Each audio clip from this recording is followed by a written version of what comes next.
Welcome to the latest edition of Altrincham Talks, the business edit, and this is a first for us because we're joined by not only one guest, not even two guests, but we've got three guests today, and I think probably the youngest podcast guest that anybody has ever had, ever. So welcome first of all to Holly, founder of the Reformer Studio and the Wonder Studio, to Anna, who's manager for the studios here in the Northwest in Altrincham and Manchester, and to Corby. Hello Corby. On cue. I know, on cue. At 4.5 months. Brilliant. And just about the cutest podcast guest I've ever seen. So we're going to have a little talk to Holly and Anna about your business journeys, particularly you, Holly, in terms of how you got started, how you decided to become a business owner, the challenges and the successes that you've had with the Reformer Studio and what comes next for you. And we'll talk a little bit about the bid as well and the role that the bid's played in your sort of business here in Altrincham. And hopefully you maybe have some advice for other business owners who are out there as well. What do you think, Corby? Is that a good place to start? Yeah, I think so too, yeah. He's taking the limelight, isn't he? He loves to talk, doesn't he? So Holly, why don't you start us off with how did you get into business for yourself in the first place? So the Reformer Studio kind of came about. It was creating something that I wanted to do. So, yes, COVID. In my 20s, I travelled all over the world and very into my health and fitness. So, whichever country I'd go to, I'd stop by a yoga studio, a Pilates studio, a kind of high-end. I'd go to any studio all over. And I really enjoyed Reformer Pilates. Back then, it wasn't really known too much outside of London.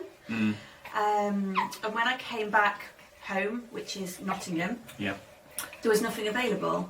So I decided I'd set one up for me, really. Take the plunge, and it was before Reformer Pilates was trendy.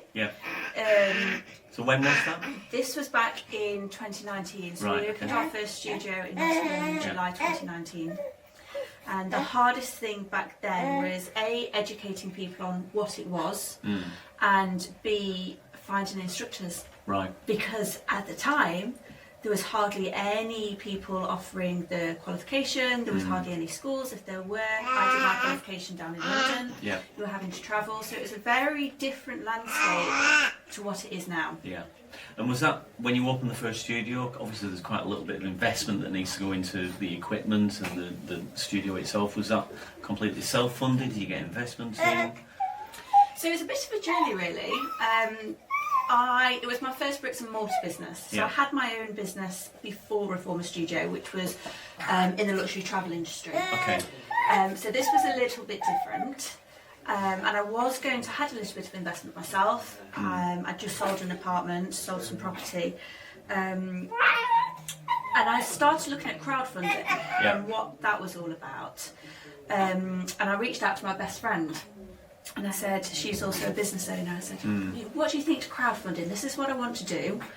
And she was like, I don't know too much about it. She had just had her first son and her husband was on paternity leave. Right.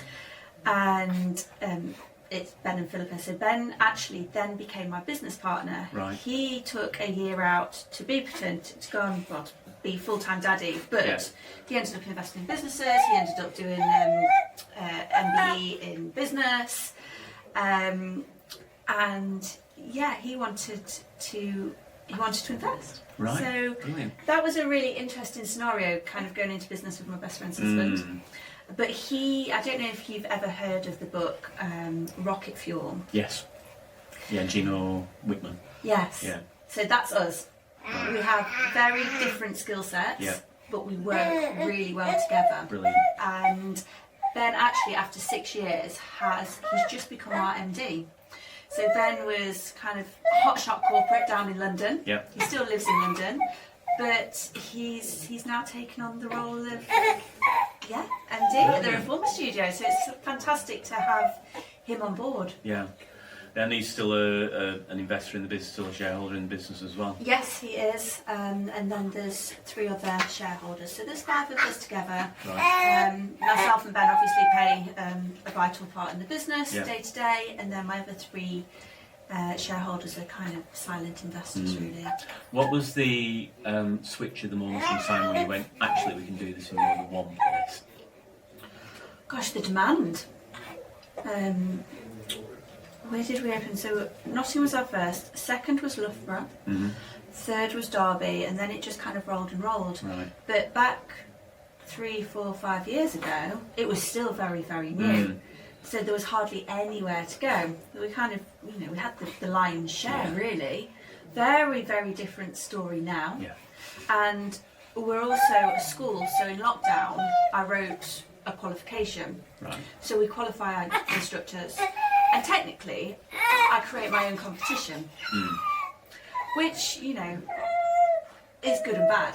But it gives you the opportunity to pick from the best ones of your graduates who can then come and work for you, of course. Exactly. But it is also so great to, although we're creating our own competition, I think also from my mindset, I've kind of had to flip it.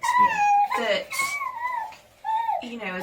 as a mother, as a female entrepreneur, to be able to inspire and motivate other people to go on to open their business or to do something for them, I think is so powerful, and it's great that I can play a part in kind of facilitating that, really. Yeah.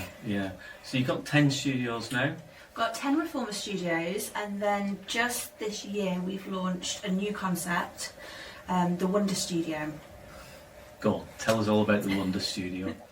So the Wonder Studio it's a different piece of Pilates equipment. Yeah. It's called the Wonder Chair. That sounds more appealing. We just sit back and relax for an hour, is that what you do? It doesn't have a back to it. Oh dear. The chair is, you're sat. Yeah. So rather than lying down, so you've got less support. I think it's personally more challenging because you have to think about your posture, your core control, your pelvis.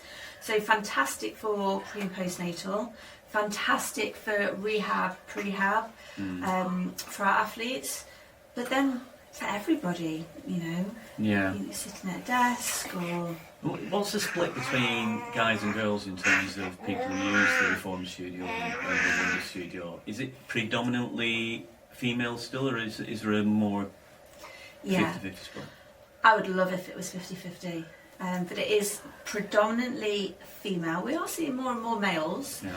and I think, since COVID there's been a real shift in people's mindset, in their health, their wellness, what people actually value in life and how they want to feel. And if COVID brought about anything, I think that this shift and people's investment in their well-being and mindset is fantastic. So there are more men kind of transitioning. We work with a lot of athletes, and I think that's great because they have such an influential kind of status. Yeah. It's actually how I met my husband. Oh, really? So back in 2019, I said, well, my instructors are my female ambassadors. I need some male ambassadors. Yeah. So I reached out to some local athletes. And He's a very well-known boxer, I believe. yes, he is. Back then, he had just won English title. Right. And he now has numerous accolades, numerous belts. But that's how I met him. I tried to get athletes on board so that they could see how incredible it was for their body, whether that was for strength, for recovery, and also for their breath work. And then to kind of go out and hopefully encourage other men. You're kind of breaking down barriers. I think, you say Pilates, it sounds quite... It's sort of almost contradictory, isn't it? Because you go to a normal gym, and traditionally it's been quite a male-dominated environment. But in terms of Reformer and Pilates, that's always been quite female-dominated, hasn't it? So it'd be nice to rebalance that a little bit, I think. Yeah, I think one kind of shift for us was we've worked with the para-canoe team, GB para-canoe team, since we launched, which is fantastic because we've got Home Pierpoint, which is where they train at in the Midlands. But actually, last year for the Paralympics, we sent one of our foldaway reformers to the Olympic Village. And anybody in the Olympic Village was able to use the reformer whilst they weren't competing. Yeah. And I think, that was a game changer for a lot of these athletes. So it's really, people are really seeing how incredible it is for the body. So hopefully we'll see an influx of athletes of all varieties, shapes and sizes in the future coming in to do reformer. Well, not just athletes, men. Yes. We're going to get you on one, aren't we? Well, my partner does keep trying to persuade me, so I will have to come in and have a go. I do PT twice a week, but I've never ever been and done Pilates of any shape or form. So You'll feel much taller. that's a commitment from me, and I will do reforming Pilates, ladies and gentlemen. I will come in and give it a go. Yes. And obviously we've heard from Corby already, but he's 4.5 months now, and he's your third. Yeah, baby number 3. So talk to me about the challenges of being a mum and a business owner with a growing and scaling business. Multitasking at its finest. Hopefully you're able to get half of our conversation on here. I've always said when you become a mother, I feel you get superhuman powers. And if you need something done, give it to a busy person, for sure. But for me, I didn't want to change. You do change as a mother, but I didn't want it to define me. And I've always worked. I've always been very ambitious, very driven, and I'm very fortunate that what I've created with the Reformer Studio, I've been able to still do my job and be mum at the same time. So with all my children, I've strapped them to me. I've taught classes with babies strapped to me. They've been in board meetings. Wow. This is the first baby on a podcast. But they've been an integral part of the business. And, I think I've always said if there is something that I can inspire other people, if I can be an inspiration, if I can inspire mums to say, you can do it, you don't have to be defined in a specific role. But what I've really learnt with baby number 3 is everything's kind of seasonal, and to lean into those seasons. So I think you can't be good at everything all the time. So now I've decided, I've taken a little bit of maternity leave. So I've not stepped backwards, I'd say I've stepped more sideways. And I've spent more time with my family. And next year I'll be coming back to the business, and it will be my time to kind of step up a little bit, maybe in a different role or a different way. So your role currently is Chief Visionary Officer. Now that you've got a CEO in place or an MD in place, what's the role of a Chief Visionary Officer then? Does it say exactly what it does on the tin? Pretty much. So I would say it's to kind of just keep the business moving, to envision the future and try to continue being market leaders, which is what we've tried to create with the Wonder Studio. To keep innovating, to keep leading the way, try and support our instructors and our head office team, and just inspire everybody within the organisation to keep growing, really. Yeah. I mean, it's true to say that if your business is standing still, it's going backwards, and having somebody in that kind of strategic, visionary kind of role is really important for every business.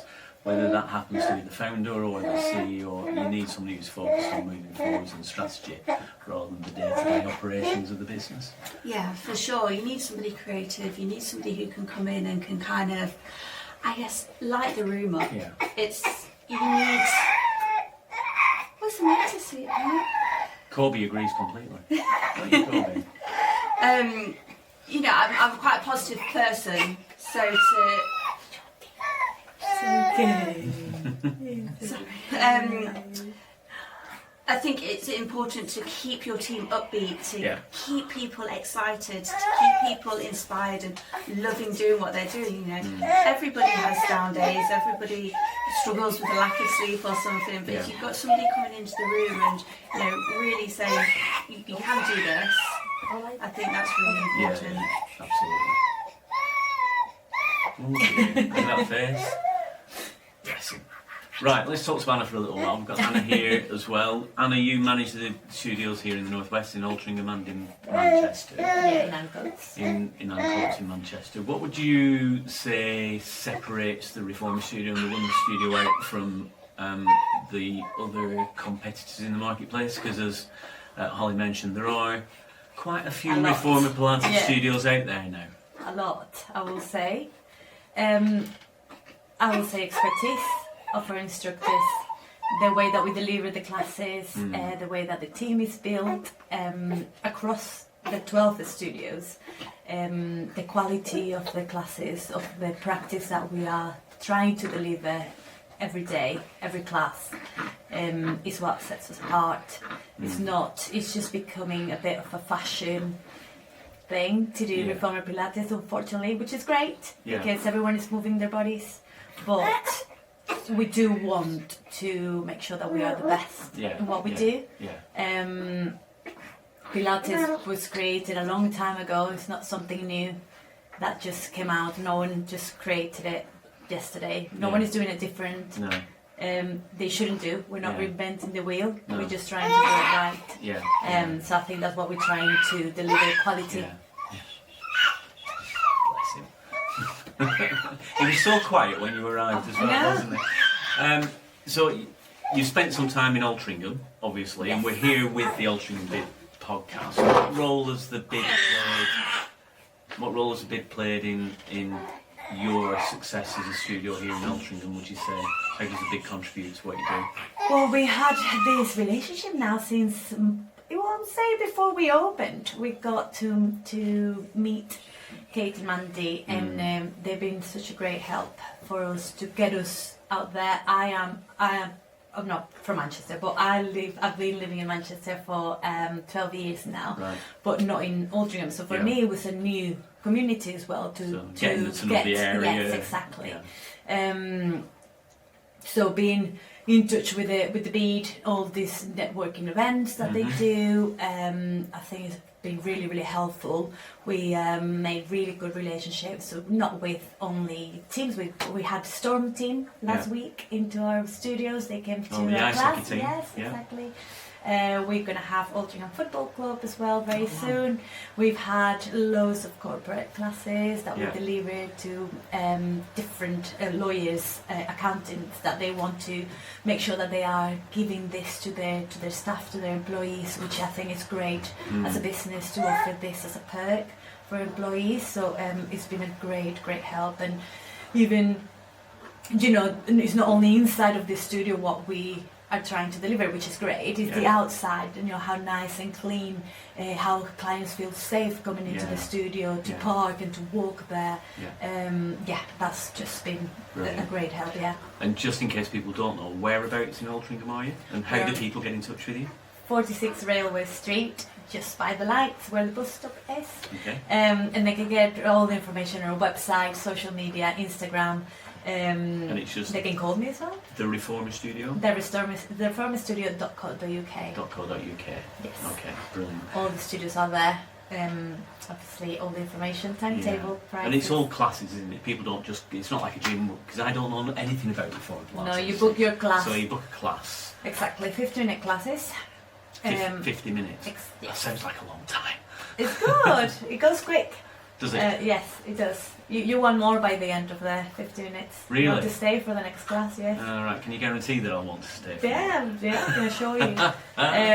What time do you start in the morning? Every day we start, some days we start at 7 in the morning. My Lord. Last class will be 7 p.m. Right, okay. And then on weekends as well we have classes 9 and 10 a.m. Right. So every day.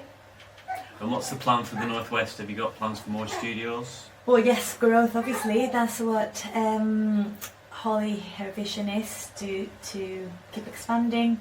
Obviously, we want to make sure that everywhere that we go, we do it right. So first is building this community in Manchester, as we are trying to do as well in the city centre. But then, sky's the limit, I suppose.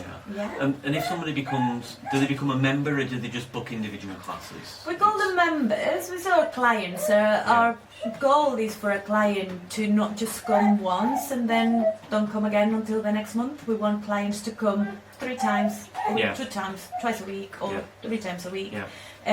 So we do call them members, but we've got options of how you can book your classes.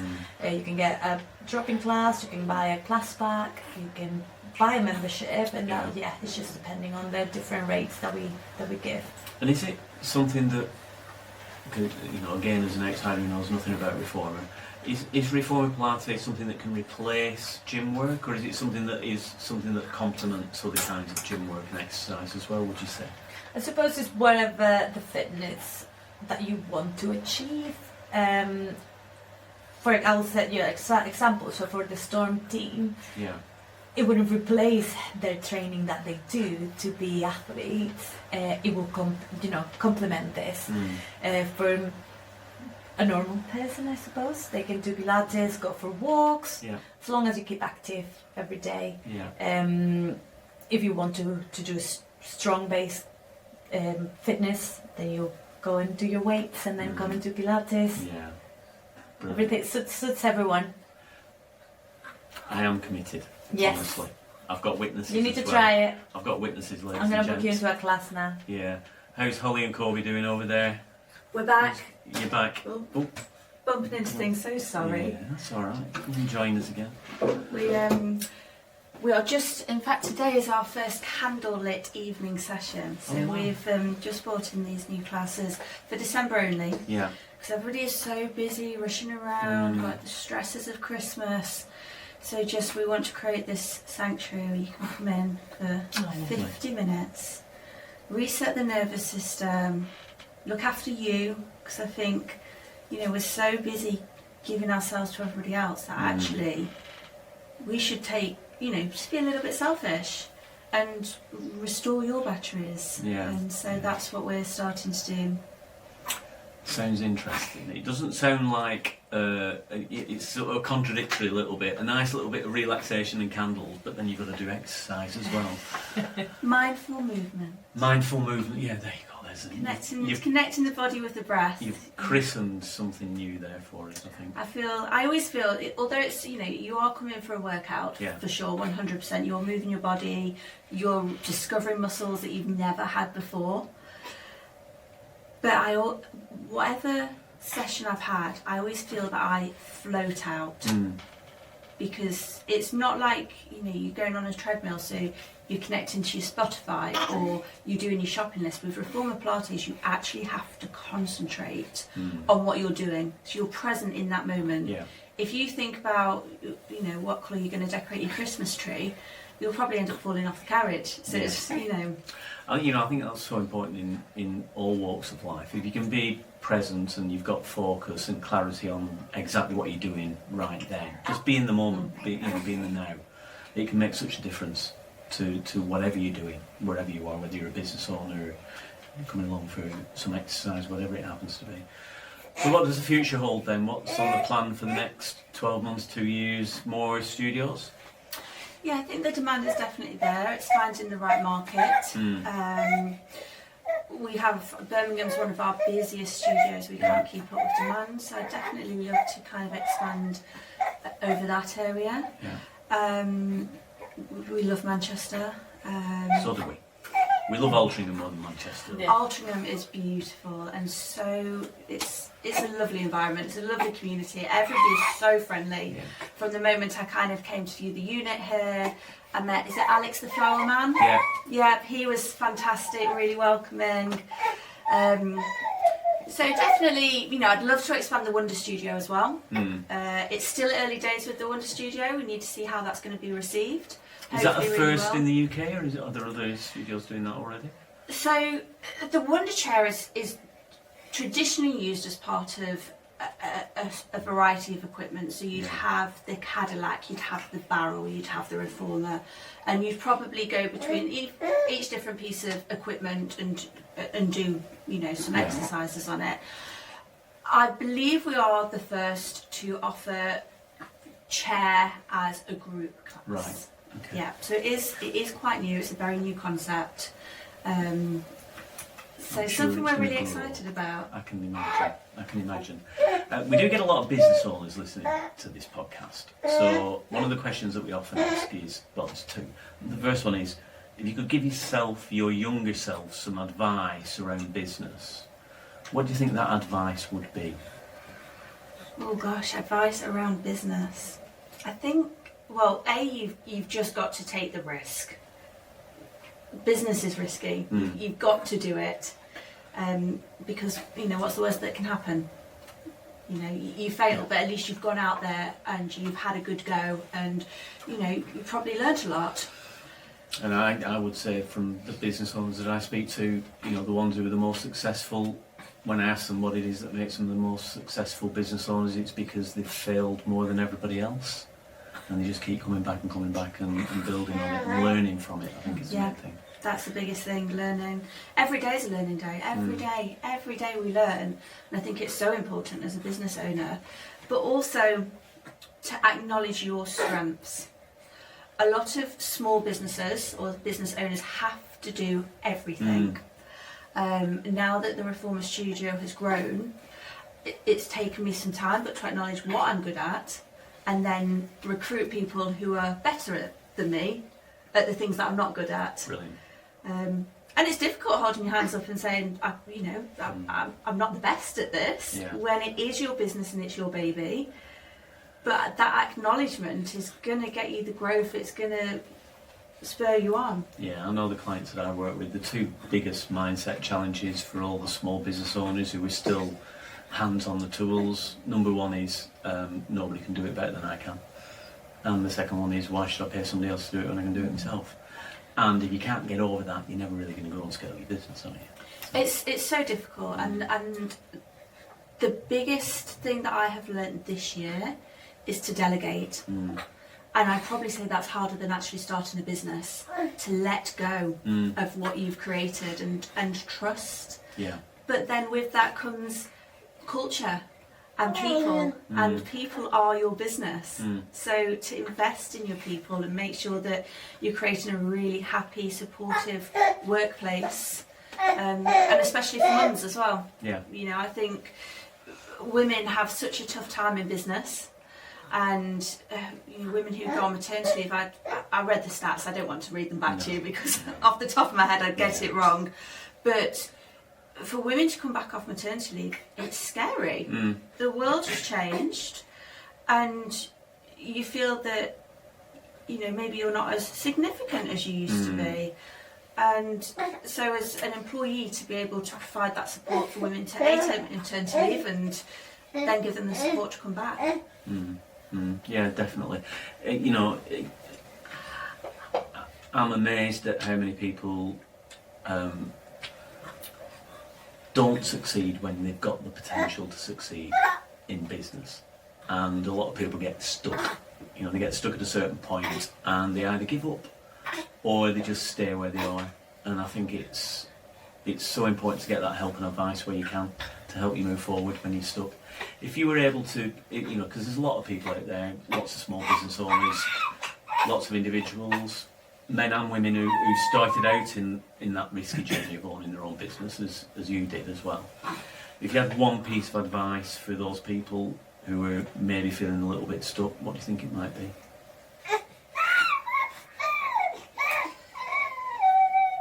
I think nothing. Corby's got his own advice. Yeah, you've got your own advice, haven't you, sweetheart? So advice for business owners who are feeling a little bit stuck. Yeah.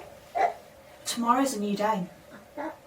You know, we all go through different emotions, and I think sleep plays a big part on it, and stress and things like that. But, you know, you've started your business for a reason, because you really believe in something.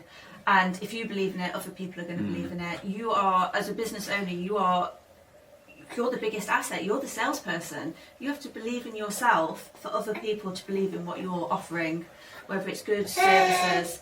So just to go out there and to be confident in and believe in yourself, like believe in what you're doing, because if you don't believe in yourself, nobody else is going to do that. Yeah.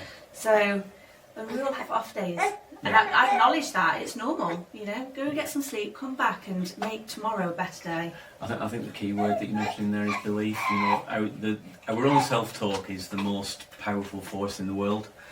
And if you can hear what you're saying to yourself, it can have a massive impact. You know, if you start to recognise when you maybe you've got these limiting beliefs, so you're having a bad day, and you can take a breath and walk away from that and come back reinvigorated, get some help, get some advice, talk to somebody else about it, and it can be really empowering. Yeah, definitely. I think the way that you talk to yourself as well. Yeah. Be kind to yourself. So it's not easy owning a business, and we work hard. Is that me? Sorry.